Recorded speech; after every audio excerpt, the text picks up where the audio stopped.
میرا کام ہے آپ کی تربیت کرنا.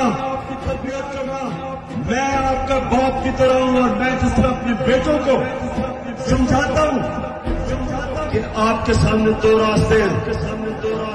جب آپ نماز پڑھتے ہیں تو صرف اللہ سے آپ مانگتے ہیں وہ راستہ جس پہ اللہ نے لوگوں پہ نعمتیں بخشی. آپ اللہ سے کہتے ہیں وہ راستہ نہیں جو تباہی کا راستہ ہے. آپ سب کے سامنے دو راستے.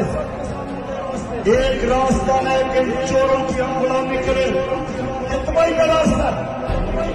دوسرا راستہ کہ ہم اپنے نبی صلی اللہ علیہ وسلم کی سنت سے پر چلتے ہوئے رائے حق پہ کھڑے ہوں.